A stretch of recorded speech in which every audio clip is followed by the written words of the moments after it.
Happy Wednesday. The week is going by so quick. I hope all you had a great day. This episode of General Hospital was pretty interesting, to say the least. So I'm just gonna get into it, not sugarcoat, just get into it. It's crazy this whole Morgan situation. Morgan, you know, he's I think trying to adjust to being bipolar. It's not easy for him. It's not easy for none of them. You know what I mean? Like Carly said, it was different when she was dealing with this with Sonny.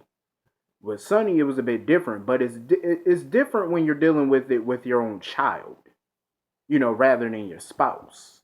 It's different when your child has it, and I think it's different for Sonny too because it was hard for Sonny to adjust to being bipolar.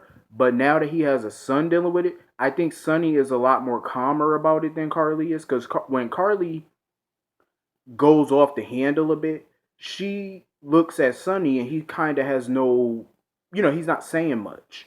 So she kind of takes it as, do you even care that our son is sick? He cares, but he's looking at this from he's letting Morgan lash out because he knows that Morgan's taking his meds, but he's letting him lash out because that's a part of adjusting to this thing. You know what I mean? So Sonny's taking a different approach on this rather, he's trying to get Carly to take the same approach as him.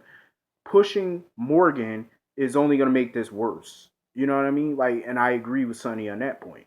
But Morgan, that little attitude that he showed them, I'm sorry, but I wouldn't be having that. Like, I get that you're going through shit and you're sick and you're adjusting, but I'm sorry. He keeps saying that he's a grown man, son. He keeps talking about, oh, he's grown.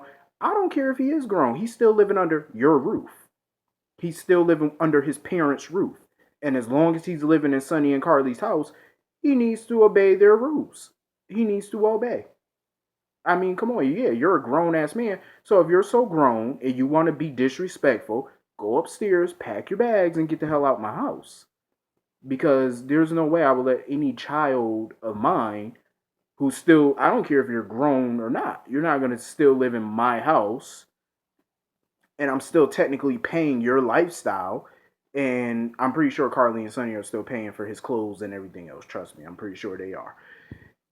And you think you're going to disrespect me in my living room in my house that I paid for? I don't think so. No. Since you're so grown, get out. I mean, I understand that they're trying to let it go, his little attitudes and stuff, because of his bipolar disorder. I get that. But at the same time, okay, he's not going to use that bipolar disorder to he's not going to use that as an excuse to disrespect me in my house. Like, I'm not letting you get away with that. No, no, no, no. I think what they need to do is treat him the same way they were treating him prior to him being diagnosed. I feel like nothing has changed because some people use their illnesses as a crutch and they use it as an excuse to just go buck wild.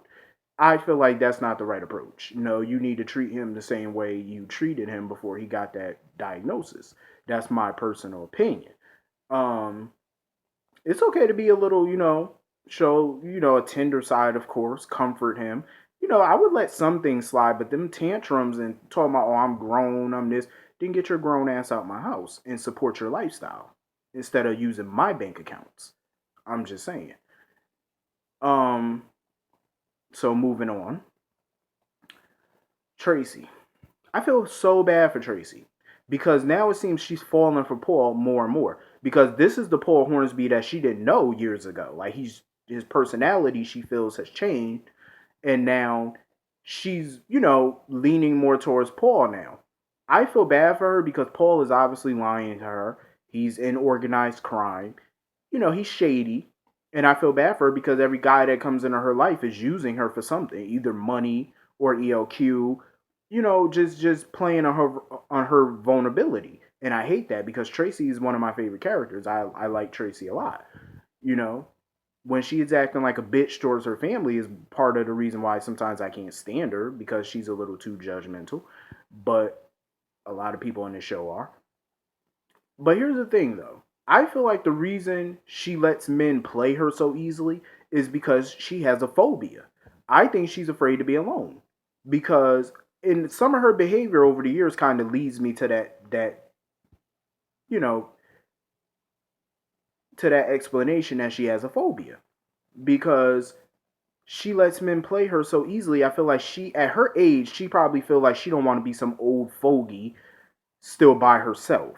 I don't think she, I think she wants a male companion. She wants companionship, a real relationship, and I think part of the reason why her and Monica, I think she used to be jealous of Monica back when Alan was alive, because mind you, Alan used to come home to Monica every day.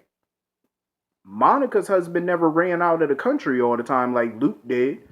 He was there with Monica all the time. Luke always went away. He left Tracy at the drop of a dime to go on one of his adventures or be kidnapped from Helena for months at a time without even telling Tracy he was even leaving town. He would just go.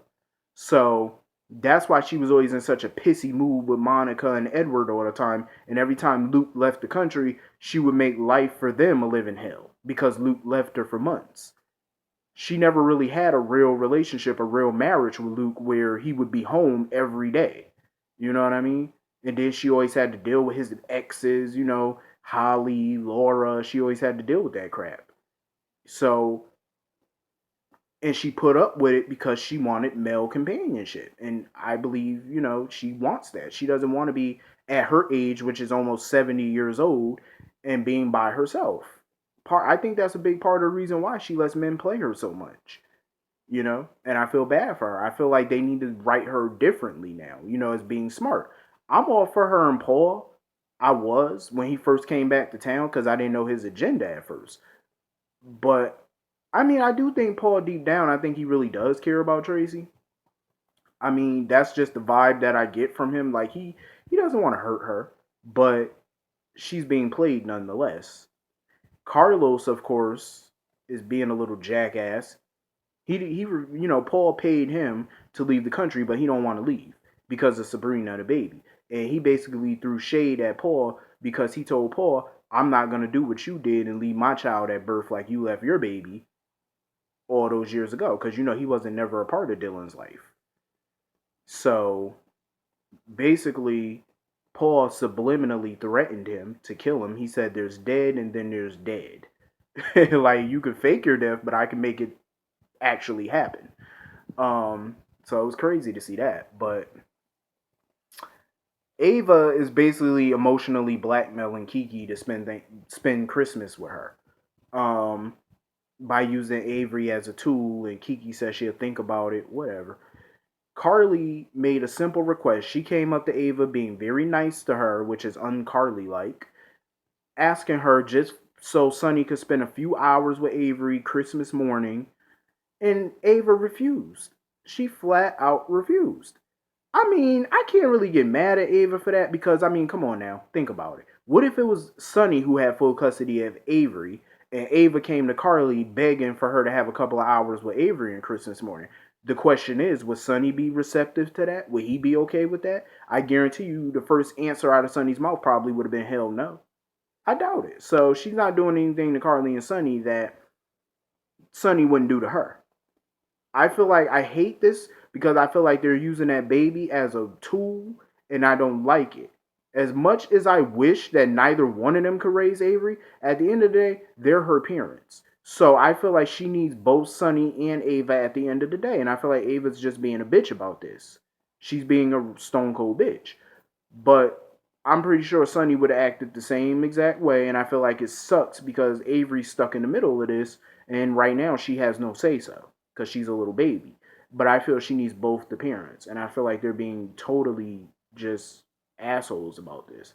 It was funny when Ava bumped into Tracy and her little panties fell on the floor. And Tracy picked them up and looked at her like, really, bitch? Really? Get your shit together. Like, Tracy was just looking at her in disgust. But what she don't know was those panties were going to be used for Paul. I'm just saying.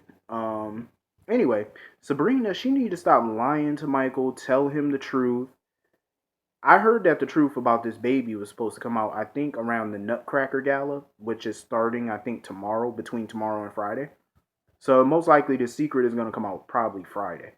Um, I feel like it's ridiculous though that she's gonna sit there and keep lying like Michael's not gonna figure it out. And Dr. Lee was basically telling her eventually he's gonna put the pieces together because he is. Any smart person could tell that that ain't your child. depending on how big the baby is. That baby ain't yours. That baby is not his, and she needs to just tell him the truth.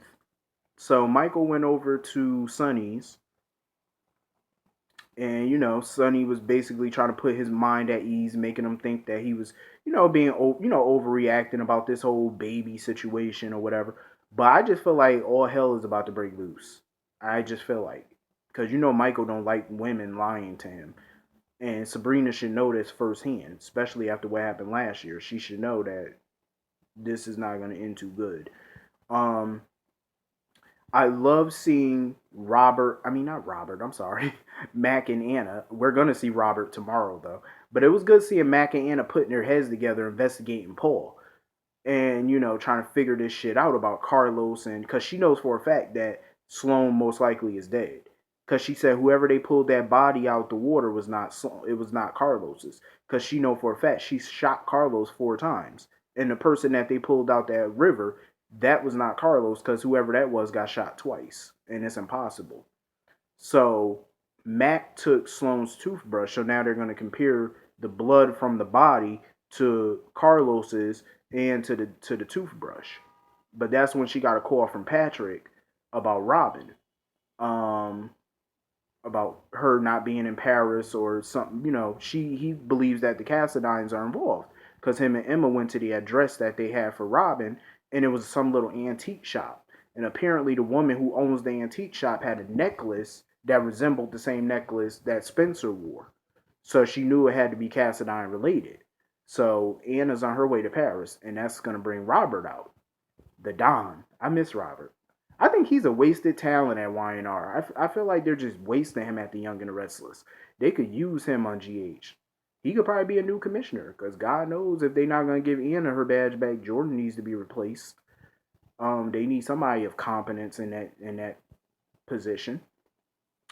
So it's gonna be some kick assness going on. And speaking of Robin, Jerry is fed up with waiting. He wants her dead. Because he's sick of waiting for her to come up with this ingredient for this, um, what is it?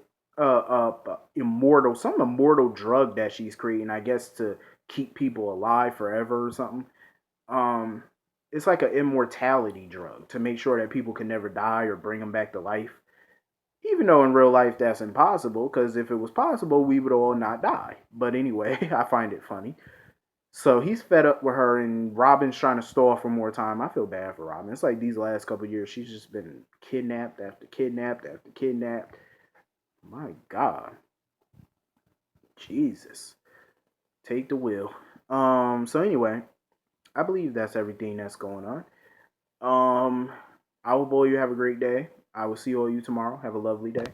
Oh, tomorrow is the start of the Nutcracker Gala. I cannot wait for this gala. I cannot wait. I love when they do dress ups and go to the galas and the nurses ball. I love events on GH. Like I love them because you get it's like we get to be fashion police and see who dressed best, who's the best dressed. I just love it. It's fun. And hopefully there's gonna be a lot of drama. I'll see all you tomorrow. Have a great day.